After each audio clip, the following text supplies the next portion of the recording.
Dito po sa mundo ng cryptocurrency, madalas po na nagkakaroon ng tensyon sa pagitan ng mga regulator at mga pangunahing players sa market.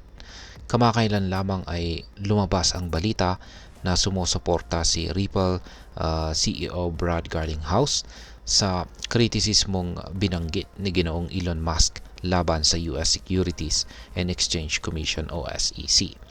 Ang isyong ito ay nag-ugat mula sa patuloy na hamon ng SEC sa mga projects at leaders sa crypto space.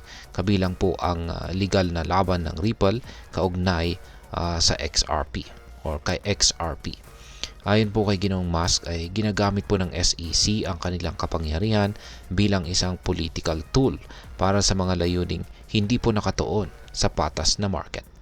Sa kanyang bahagi ay muling pinahayag ni Ginoong Garlinghouse ang kanyang pagkadismaya sa ahensya at sumang-ayon po sa mga pananaw ni Ginoong Musk. Ang usaping ito ay naglalayong ilantad ang di umano'y regulatory overreach ng ahensya.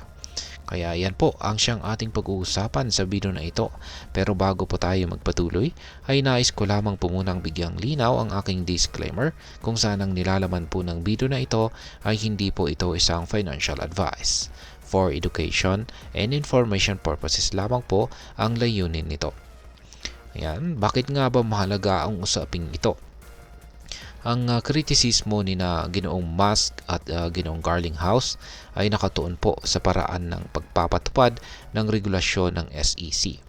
Ayon po sa kanila ay hindi po ito nakatuon sa layunin ng ahensya na magpanatili ng patas at balancing market.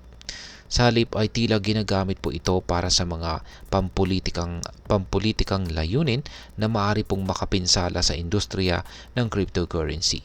Bukod dito, ang mga legal na pagkatalo ng SEC sa iba't ibang kaso ay nagbigay daan para sa mga eksperto na questionin ang kanilang kredibilidad.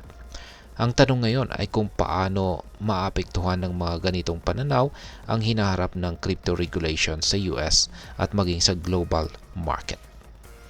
Ngayon ay ano naman po ang koneksyon ng Ripple at XRP sa usaping ito?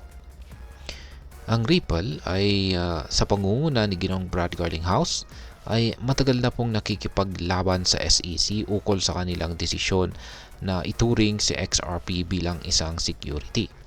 Ang kasong ito ay naging sentro po ng usapan tungkol sa kung paano dapat tukuyin o i-regulate ang mga cryptocurrencies. Sa pananaw po ni Ginoong Garlinghouse, ang labis na regulasyon ay nakakapinsala hindi lamang kay Ripple kundi pati na rin sa buong industriya ng crypto.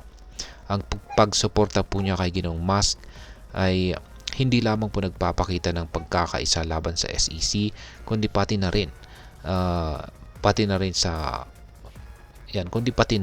panawagan na rin ito para sa mas malinaw at pro-crypto na regulasyon.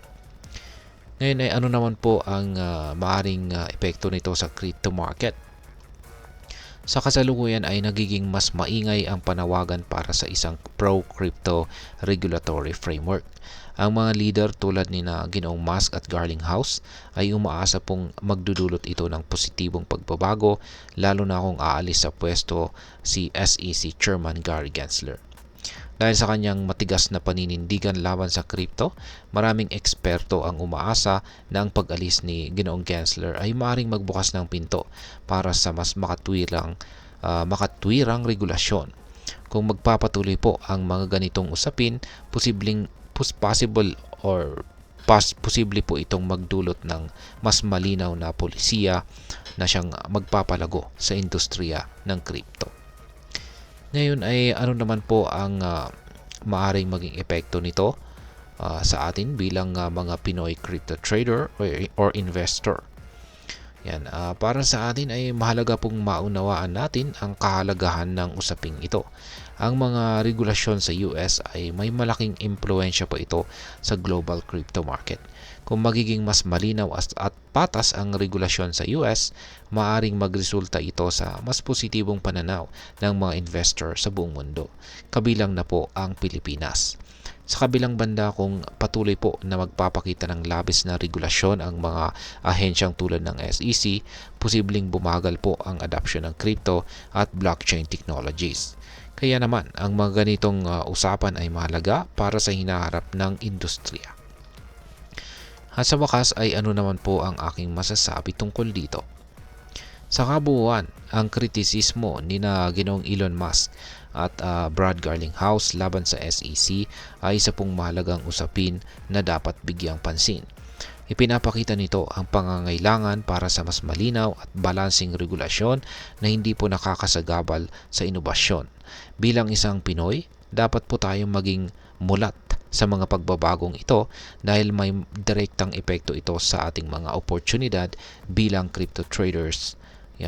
mga crypto traders at investors. Ang pro-crypto regulatory environment ay hindi lamang po magpapalago sa market kundi magbibigay daan din para sa mas maraming Pinoy na makilahok sa global financial ecosystem. At ayan, hanggang dito na lamang po tayo sa video na ito mga ka-crypto. Sana po ay inyong nagustuhan ang aking paliwanag sa video na ito. Kung inyo po itong nagustuhan, pag-click lamang po ang like button nito. Marami pong salamat sa panonood, ingat po tayo lagi at God bless po sa ating lahat.